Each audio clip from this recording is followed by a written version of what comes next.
اللهم صل علی سیدنا محمد وعلی آلہ وصحبہ دعوت ہدایت کی ایک ہنسی شفق لے کر میرے مصطفیٰ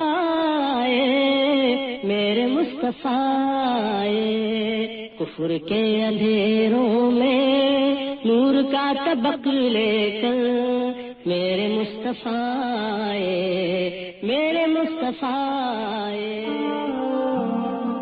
الرحیق المختوم Episode 21. چاند دو ٹکڑے۔ اسلامی دعوت مشرکین کے ساتھ اسی کشمکش کے مرحلے سے گزر رہی تھی کہ اس کائنات کا نہایت عظیم الشان اور عجیب و غریب معجزہ رونما ہوا۔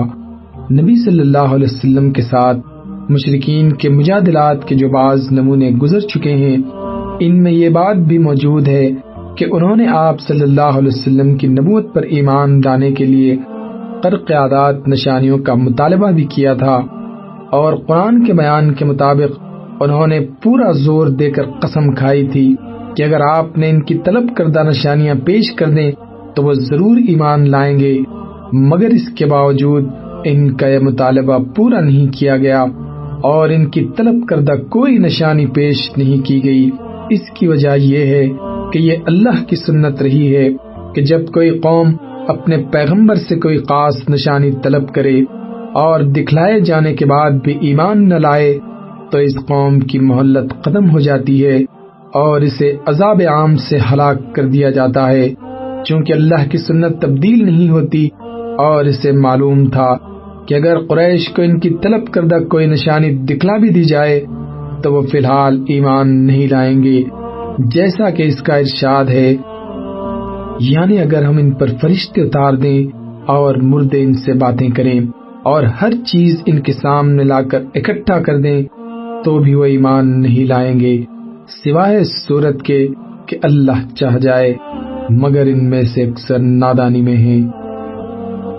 اور اللہ کو یہ بھی معلوم تھا کہ اگر کوئی نشانی نہ بھی دکھلائی جائے لیکن مزید مہلت دے دی جائے تو آگے چل کر یہی لوگ کوئی نشانی دیکھے بغیر ایمان لائیں گے، اس لیے انہیں اللہ تعالیٰ نے ان کی طلب کردہ کوئی نشانی نہیں دکھلائی، اور خود نبی صلی اللہ علیہ وسلم کو بھی اختیار دیا کہ اگر آپ چاہیں تو ان کی طلب کردہ نشانی ان کو دکھلا دی جائے، لیکن پھر ایمان نہ لانے پر انہیں ساری دنیا سے سخت عذاب دیا جائے گا، اور چاہیں تو نشانی نہ دکھلائی جائے اور توبہ اور رحمت کا دروازہ ان کے لیے کھول دیے جائیں۔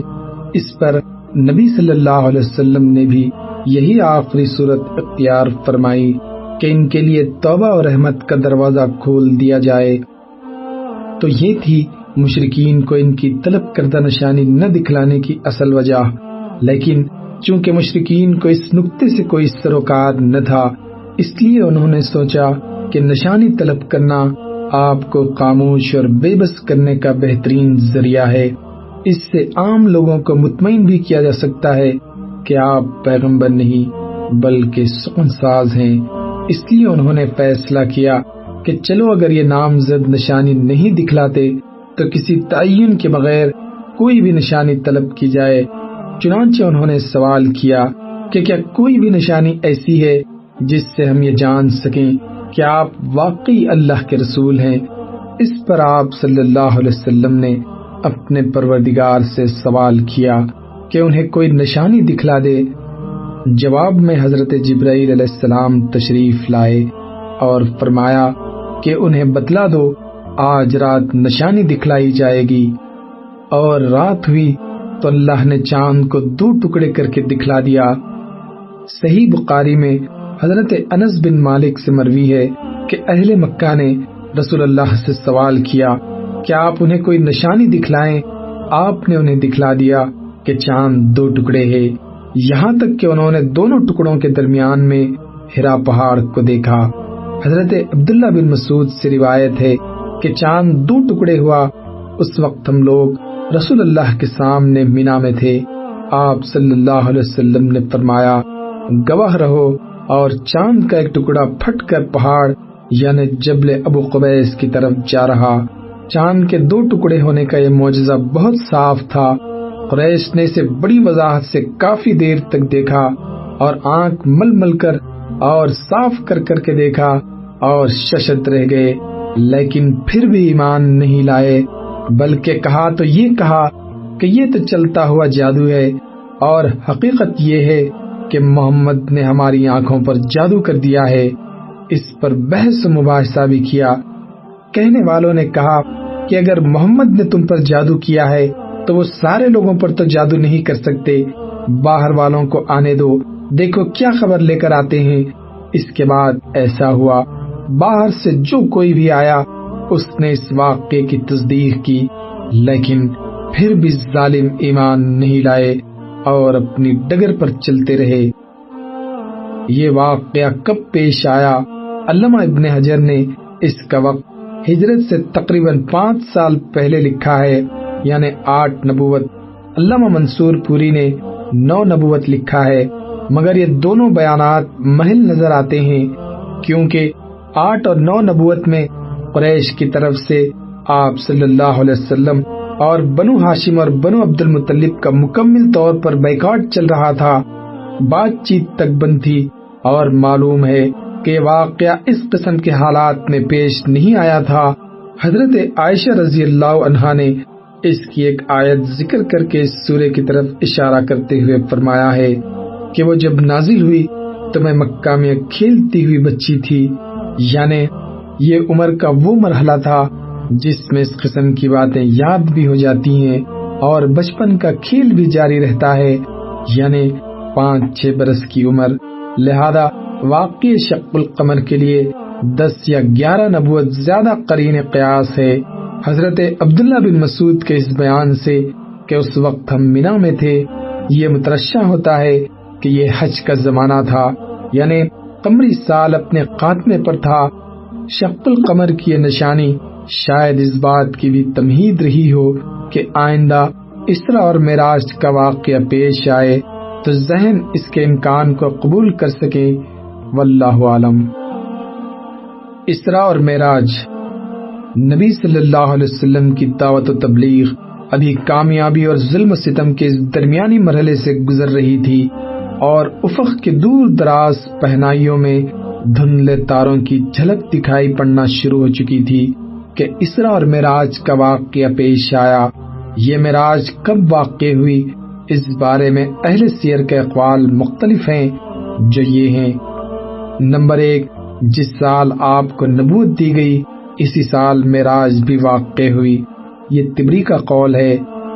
نمبر 2، نبوت کے 5 سال بعد معراج ہوئی، اسے امام نووی اور امام قرطبی نے راجح قرار دیا ہے۔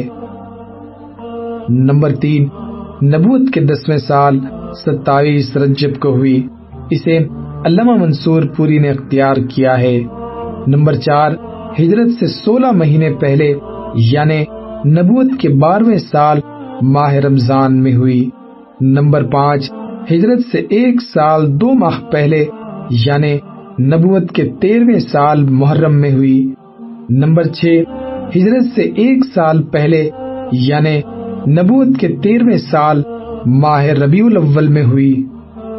ان میں سے پہلے 3 اقوال اس لیے صحیح نہیں مانے جا سکتے کہ حضرت خدیجہ رضی اللہ عنہا کی وفات نماز پنجگانہ فرض ہونے سے پہلے ہوئی تھی، اور اس پر سب کا اتفاق ہے کہ نماز پنجگانہ کی فرضیت معراج کی رات ہوئی۔ اس کا مطلب یہ ہے کہ حضرت خدیجہ کی وفات معراج سے پہلے ہوئی تھی، اور معلوم ہے کہ حضرت خدیجہ کی وفات نبوت کے 10ویں سال ماہ رمضان میں ہوئی تھی، لہذا معراج کا زمانہ اس کے بعد کا ہوگا، اس سے پہلے کا نہیں ہے۔ باقی رہے عقید کے 3 اقوال، تو ان میں کسی کو کسی پر ترجیح دینے کے لیے کوئی دلیل نہ مل سکی۔ البتہ سورہ اسراء کے سیاق سے اندازہ ہوتا ہے کہ یہ واقعہ مکی زندگی کے بالکل آخری دور کا ہے۔ ائمہ حدیث نے اس واقعے کی جو تفصیلات روایت کی ہیں، ہم اگلی سطور میں ان کا حاصل پیش کر رہے ہیں۔ ابن قیم لکھتے ہیں کہ صحیح قول کے مطابق رسول اللہ صلی اللہ علیہ وسلم کو آپ کے جسم مبارک سمیت براق پر سوار کر کے حضرت جبرائیل علیہ السلام کی میت میں مسجد حرام سے بیت المقدس تک سیر کرائی گئی۔ پھر آپ صلی اللہ علیہ وسلم نے وہاں نزول فرمایا اور انبیاء علیہ السلام کی امامت فرماتے ہوئے نماز پڑھائی اور براق کو مسجد کے دروازے کے حلقے سے باندھ دیا تھا۔ اس کے بعد اسی رات آپ صلی اللہ علیہ وسلم کو بیت المقدس سے آسمان دنیا تک لے جایا گیا۔ جبرائیل علیہ السلام نے دروازہ کھلوایا، آپ کے لیے دروازہ کھولا گیا۔ آپ صلی اللہ علیہ وسلم نے وہاں انسانوں کے باپ حضرت آدم علیہ السلام کو دیکھا اور انہیں سلام کیا۔ انہوں نے آپ کو مرحبا کہا، سلام کا جواب دیا اور آپ صلی اللہ علیہ وسلم کی نبوت کا اقرار کیا۔ اللہ نے آپ کو ان کے دائیں جانب سعادت مندوں کی روحیں اور بائیں جانب بدبختوں کی روحیں دکھلائیں۔ پھر آپ صلی اللہ علیہ وسلم کو دوسرے آسمان پر لے جایا گیا اور دروازہ کھلوایا گیا۔ آپ نے وہاں حضرت یحییٰ بن زکریا علیہ السلام اور حضرت عیسیٰ ابن مریم علیہ السلام کو دیکھا۔ دونوں سے ملاقات کی اور سلام کیا۔ دونوں نے سلام کا جواب دیا، مبارکباد دی اور آپ کی نبوت کا اقرار کیا۔ پھر تیسرے آسمان پر لے جایا گیا۔ آپ صلی اللہ علیہ وسلم نے وہاں حضرت یوسف علیہ السلام کو دیکھا اور سلام کیا۔ انہوں نے جواب دیا، مبارکباد دی اور آپ کی نبوت کا اقرار کیا۔ پھر چوتھے آسمان پر لے جایا گیا۔ وہاں آپ نے حضرت ادریس علیہ السلام کو دیکھا اور انہیں سلام کیا۔ انہوں نے جواب دیا، مرحبا کہا اور آپ کی نبوت کا اقرار کیا۔ پھر پانچویں آسمان پر لے جایا گیا۔ وہاں آپ نے حضرت ہارون بن عمران علیہ السلام کو دیکھا اور انہیں سلام کیا۔ انہوں نے جواب دیا، مبارکباد دی اور اقرار نبوت کیا۔ پھر آپ صلی اللہ علیہ وسلم کو چھٹے آسمان پر لے جایا گیا۔ وہاں آپ کی ملاقات حضرت موسیٰ بن عمران علیہ السلام سے ہوئی۔ آپ نے سلام کیا، انہوں نے جواب دیا، مرحبا کہا اور اقرار نبوت کیا۔ البتہ جب آپ وہاں سے آگے بڑھے تو وہ رونے لگے۔ ان سے کہا گیا، آپ کیوں رو رہے ہیں؟ انہوں نے کہا، میں اس لیے رو رہا ہوں کہ ایک نوجوان جو میرے بعد مبعوث کیا گیا، اس کی امت کے لوگ میری امت کے لوگوں سے بہت زیادہ تعداد میں جنت کے اندر داخل ہوں گے۔ اس کے بعد آپ صلی اللہ علیہ وسلم کو ساتویں آسمان پر لے جایا گیا۔ وہاں آپ کی ملاقات حضرت ابراہیم علیہ السلام سے ہوئی۔ آپ نے انہیں سلام کیا، انہوں نے جواب دیا، مبارکباد دی اور آپ کی نبوت کا اقرار کیا۔ اس کے بعد آپ صلی اللہ علیہ وسلم کو سدرۃ المنتہا لے جایا گیا۔ اس کے بیر ہجر کے ٹھیلوں جیسے اور اس کے پتے ہاتھی کے کان جیسے تھے۔ پھر اس پر سونے کے پتنگے، روشنی اور مختلف رنگ چھا گئے اور وہ سدرہ اس طرح بدل گیا کہ اللہ کی مخلوق میں سے کوئی اس کے حسن کی تعریف نہیں کر سکتا۔ پھر آپ کے لیے بیت معمور کو بلند کیا گیا۔ اس میں روزانہ 70,000 فرشتے داخل ہوتے تھے جن کے دوبارہ پلٹنے کی نوبت نہیں آتی۔ اس کے بعد آپ صلی اللہ علیہ وسلم کو جنت میں داخل کیا گیا۔ اس میں موتی کے گنبد تھے اور اس کی مٹی مشک تھی۔ اس کے بعد آپ کو مزید اوپر لے جایا گیا، یہاں تک کہ آپ ایک ایسی برابر جگہ نمودار ہوئے جہاں قلموں کی چرچراہٹ سنی جا رہی تھی۔ پھر اللہ جبار جل جلالہ کے دربار میں پہنچایا گیا اور آپ اللہ کے اتنے قریب ہوئے کہ 2 کمان کے برابر یا اس سے بھی کم فاصلہ رہ گیا۔ اس وقت اللہ نے اپنے بندے پر وحی فرمائی، جو کچھ کی وحی فرمائی اور 50 وقت کی نمازیں فرض کی۔ اس کے بعد آپ صلی اللہ علیہ وسلم واپس ہوئے، یہاں تک کہ حضرت موسیٰ علیہ السلام کے پاس سے گزرے تو انہوں نے پوچھا کہ اللہ نے آپ کو کس چیز کا حکم دیا ہے؟ آپ نے فرمایا 50 نمازوں کا۔ انہوں نے کہا، آپ کی امت اس کی طاقت نہیں رکھتی، اپنے پروردگار کے پاس واپس جائیے اور اپنی امت کے لیے تخفیف کا سوال کیجیے۔ آپ نے حضرت جبرائیل علیہ السلام کی طرف دیکھا، گویا ان سے مشورہ لے رہے ہیں۔ انہوں نے اشارہ کیا کہ ہاں، اگر آپ صلی اللہ علیہ وسلم چاہیں۔ اس کے بعد حضرت جبرائیل علیہ السلام آپ کو جبار تبارک و تعالیٰ کے حضور لے گئے اور وہ اپنی جگہ تھا۔ بعض طرق میں صحیح بخاری کا لفظ یہی ہے، اس نے 10 نمازیں کم کر دی اور آپ صلی اللہ علیہ وسلم نیچے لائے گئے۔ جب موسیٰ علیہ السلام کے پاس سے گزر ہوا تو انہیں قبر دی۔ انہوں نے کہا، آپ اپنے رب کے پاس واپس جائیے اور تخفیف کا سوال کیجیے۔ اس طرح حضرت موسیٰ علیہ السلام اور اللہ عز و جل کے درمیان آپ صلی اللہ علیہ وسلم کی آمد و رفت برابر جاری رہی، یہاں تک کہ اللہ عز و جل نے صرف 5 نمازیں باقی رکھی۔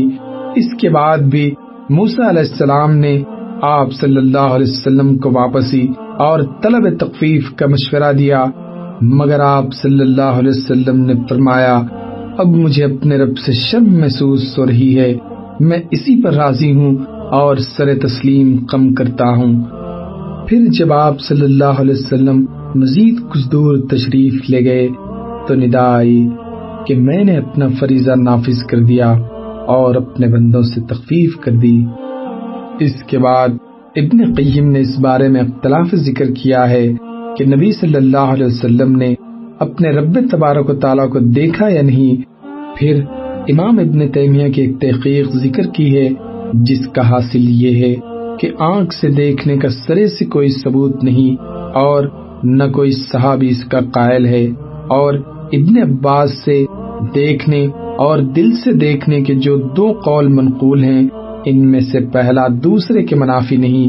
اس کے بعد امام ابن قیم لکھتے ہیں کہ سورہ نجم میں اللہ تعالیٰ کا جو یہ ارشاد ہے، پھر وہ نزدیک آیا اور قریب تر ہو گیا، تو یہ اس قربت کے علاوہ ہے جو معراج کے واقعے میں حاصل ہوئی تھی، کیونکہ سورہ نجم میں جس قربت کا ذکر ہے اس سے مراد حضرت جبرائیل علیہ السلام کی قربت و تدلی ہے، جیسا کہ حضرت عائشہ رضی اللہ عنہا اور ابن مسعود نے فرمایا ہے، اور سیاق بھی اسی پر دلالت کرتا ہے۔ اس کے برخلاف حدیث معراج میں جس قربت و تدلی کا ذکر ہے اس کے بارے میں صراحت ہے کہ یہ رب تبارک و تعالیٰ سے قربت و تدلی تھی، اور سورہ نجم میں اس کو سرے سے چھیڑا ہی نہیں گیا ہے، بلکہ اس میں یہ کہا گیا ہے کہ آپ نے انہیں دوسری بار سدرۃ المنتہا کے پاس دیکھا اور یہ حضرت جبرائیل علیہ السلام تھے۔ انہیں محمد صلی اللہ علیہ وسلم نے ان کی اپنی شکل میں 2 مرتبہ دیکھا تھا، ایک مرتبہ زمین پر اور دوسری مرتبہ سدرۃ المنتہا کے پاس، واللہ عالم۔ بعض طرق میں آیا ہے کہ اس دفعہ بھی نبی صلی اللہ علیہ وسلم کے ساتھ شق صدر، سینہ چاک کیے جانے کا واقعہ پیش آیا اور آپ کو اس سفر کے دوران کئی چیزیں دکھلائی گئیں۔ آپ صلی اللہ علیہ وسلم پر دودھ اور شراب پیش کی گئی، آپ نے دودھ اختیار فرمایا، اس پر آپ سے کہا گیا کہ آپ کو فطرت کی راہ بتائی گئی یا آپ نے فطرت پالی، اور یاد رکھیے کہ اگر آپ نے شراب لی ہوتی تو آپ کی امت گمراہ ہو جاتی۔ آپ نے جنت میں 4 نہریں دیکھی، 2 ظاہری اور 2 باطنی۔ ظاہری نہریں نیل و فرات تھیں، یعنی ان کا عنصر تھا، اور باطنی 2 نہریں جنت کی 2 نہریں ہیں۔ نیل و فرات دیکھنے کا مطلب غالباً یہ ہے کہ آپ کی رسالت نیل و فرات کی شاداب وادیوں کو اپنا وطن بنائے گی، واللہ عالم۔ آپ صلی اللہ علیہ وسلم نے مالک داروغہ جہنم کو بھی دیکھا، وہ ہنستا نہ تھا اور نہ اس کے چہرے پر خوشی اور بشاشت تھی۔ آپ نے جنت و جہنم بھی دیکھی۔ آپ صلی اللہ علیہ وسلم نے ان لوگوں کو بھی دیکھا جو یتیموں کا مال ظالماً کھا جاتے ہیں، ان کے ہونٹ اونٹ کے ہونٹوں کی طرح تھے اور وہ اپنے منہ میں پتھر کے ٹکڑوں جیسے انگارے ٹھونس رہے تھے جو دوسری جانب ان کے پاخانے کے راستے نکل رہے تھے۔ آپ صلی اللہ علیہ وسلم نے سود خوروں کو بھی دیکھا، ان کے پیٹ اتنے بڑے بڑے تھے کہ وہ اپنی جگہ سے ادھر ادھر نہیں ہو سکتے تھے، اور جب آل فرعون کو آگ پر پیش کرنے کے لیے لے جایا جاتا تو ان کے پاس سے گزرتے وقت انہیں رونتے ہوئے جاتے تھے۔ آپ صلی اللہ علیہ وسلم نے زناکاروں کو بھی دیکھا، ان کے سامنے تازہ اور فربا گوشت تھا اور اسی کے پہلو بپہلو سڑا ہوا چھچڑا بھی تھا۔ یہ لوگ تازہ اور فربا گوشت چھوڑ کر سڑا ہوا چھچڑا کھا رہے تھے۔ آپ صلی اللہ علیہ وسلم نے ان عورتوں کو دیکھا جو اپنے شوہروں پر دوسروں کی اولاد داخل کر دیتی ہیں، یعنی دوسروں سے زنا کے ذریعے حاملہ ہوتی ہیں، لیکن لا علمی کی وجہ سے بچہ ان کے شوہر کا سمجھا جاتا ہے۔ آپ نے انہیں دیکھا کہ ان کے سینوں میں بڑے بڑے ٹیڑے کانٹے چبا کر انہیں آسمان و زمین کے درمیان لٹکا دیا گیا ہے۔ آپ صلی اللہ علیہ وسلم نے آتے جاتے ہوئے اہل مکہ کا ایک قافلہ بھی دیکھا، اور انہیں ان کا ایک اونٹ بھی بتایا گیا جو بھڑک کر بھاگ گیا۔ آپ صلی اللہ علیہ وسلم نے ان کا پانی بھی پیا جو ایک ڈھکے ہوئے برتن میں رکھا تھا۔ اس وقت قافلہ سو رہا تھا اور اسی طرح برتن ڈھک کر چھوڑ دیا، اور یہ بات معراج کی صبح آپ کے دعوے کی صداقت کی ایک دلیل ثابت ہوئی۔ علامہ ابن قیم فرماتے ہیں کہ جب رسول اللہ صلی اللہ علیہ وسلم نے صبح کی اور اپنی قوم کو ان بڑی بڑی نشانیوں کی خبر دی جو اللہ عز و جل نے آپ کو دکھلائی تھی، تو قوم کی تکذیب اور اذیت و ضرر رسانی میں شدت آ گئی۔ انہوں نے آپ سے سوال کیا کہ بیت المقدس کی کیفیت بیان کریں۔ اس پر اللہ نے آپ کے لیے بیت المقدس کو ظاہر فرما دیا اور وہ آپ کی نگاہوں کے سامنے آ گیا۔ چنانچہ آپ نے قوم کو اس کی نشانیاں بتلانا شروع کی اور ان سے کسی بات کی تردید نہ بن پڑی۔ آپ صلی اللہ علیہ وسلم نے جاتے اور آتے ہوئے ان کے قافلے سے ملنے کا بھی ذکر فرمایا اور بتلایا کہ اس کی آمد کا وقت کیا ہے۔ آپ صلی اللہ علیہ وسلم نے اس اونٹ کی بھی نشاندہی کی جو قافلے کے آگے آگے آ رہا تھا۔ پھر جیسا کچھ آپ نے بتایا تھا ویسا ہی ثابت ہوا، لیکن ان سب کے باوجود ان کی نفرت میں اضافہ ہی ہوا اور ان ظالموں نے کفر کرتے ہوئے کچھ بھی ماننے سے انکار کر دیا۔ کہا جاتا ہے کہ سیدنا ابوبکر صدیق کو اسی موقع پر صدیق کا خطاب دیا گیا، کیونکہ آپ نے اس واقعے کی اس وقت تصدیق کی جبکہ اور لوگوں نے تکذیب کی تھی۔ معراج کا فائدہ بیان فرماتے ہوئے جو سب سے مختصر اور عظیم بات کہی گئی وہ یہ ہے تاکہ ہم اللہ تعالیٰ آپ کو اپنی کچھ نشانیاں دکھلائیں، اور انبیاء کرام کے بارے میں یہی اللہ تعالیٰ کی سنت ہے۔ ارشاد ہے، اسی طرح ہم نے ابراہیم کو آسمان و زمین کا نظام سلطنت دکھلایا اور تاکہ وہ یقین کرنے والوں میں سے ہو، اور موسیٰ علیہ السلام سے فرمایا تاکہ ہم تمہیں اپنی کچھ بڑی نشانیاں دکھلائیں۔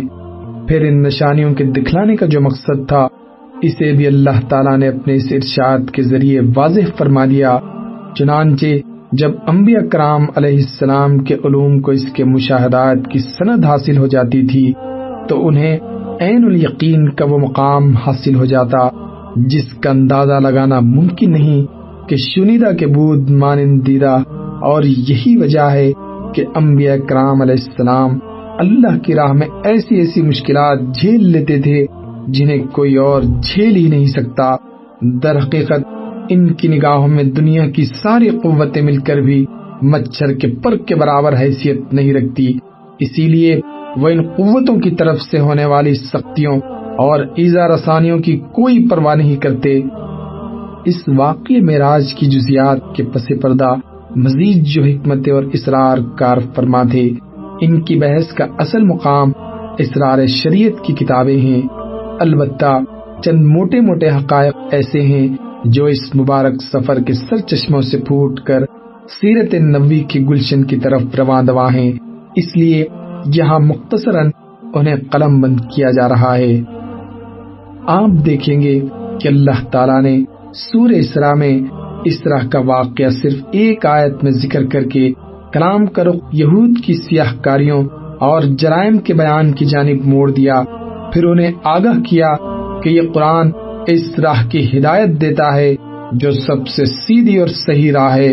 قرآن پڑھنے والے کو بسا اوقات شبہ ہوتا ہے کہ دونوں باتیں بے جوڑ ہیں، لیکن در حقیقت ایسا نہیں ہے، بلکہ اللہ تعالیٰ اس اسلوب کے ذریعے یہ اشارہ فرما رہا ہے کہ اب یہود کو نوع انسانی کی قیادت سے معزول کیا جانے والا ہے، کیونکہ انہوں نے ایسے ایسے جرائم کا ارتکاب کیا ہے جن سے ملوث ہونے کے بعد انہیں اس منصب پر باقی نہیں رکھا جا سکتا، لہذا اب یہ منصب رسول اللہ صلی اللہ علیہ وسلم کو سونپا جائے گا اور دعوت ابراہیمی کے دونوں مراکز ان کے ماتحت کر دیے جائیں گے۔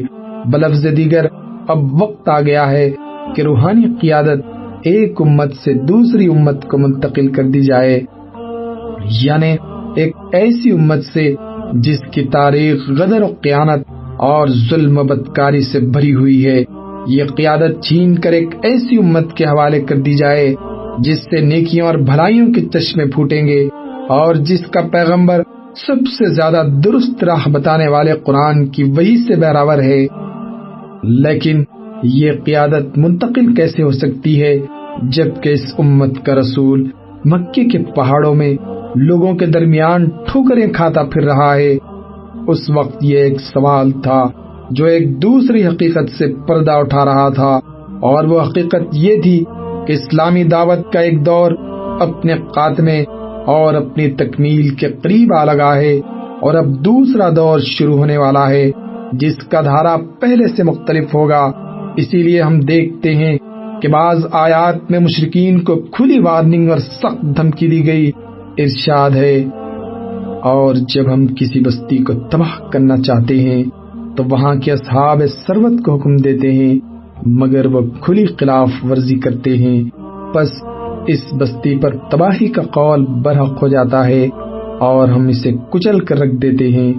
اور ہم نے نوح کے بعد کتنی ہی قوموں کو تباہ کر دیا، اور تمہارا رب اپنے بندوں کے جرائم کی خبر رکھنے اور دیکھنے کے لیے کافی ہے۔ پھر ان آیات کے پہلو کچھ ایسی آیات بھی ہیں جن میں مسلمانوں کو ایسے تمدنی قواعد و ضوابط اور دفعات و مبادی بتلا دیے گئے جن پر آئندہ اسلامی معاشرے کی تعمیر ہونی تھی، گویا اب وہ کسی ایسی سرزمین پر اپنا ٹھکانہ بنا چکے ہیں جہاں ہر پہلو سے ان کے معاملات ان کے اپنے ہاتھ میں ہیں، اور انہوں نے ایک ایسی وحدت متماسکہ بنا لی ہے جس پر سماج کی چکی گھوما کرتی ہے۔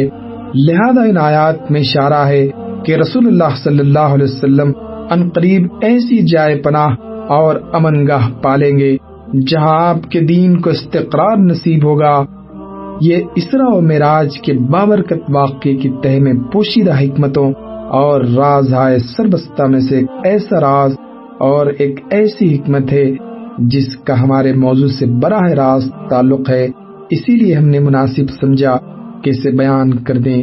اسی طرح کی دو بڑی حکمتوں پر نظر ڈالنے کے بعد ہم نے یہ رائے قائم کی ہے کہ اسراء کا واقعہ یا تو بیت عقبہ اولا سے کچھ ہی پہلے کا ہے یا عقبہ کی دونوں بیتوں کے درمیان کا ہے، واللہ عالم۔ اللہم صلی علی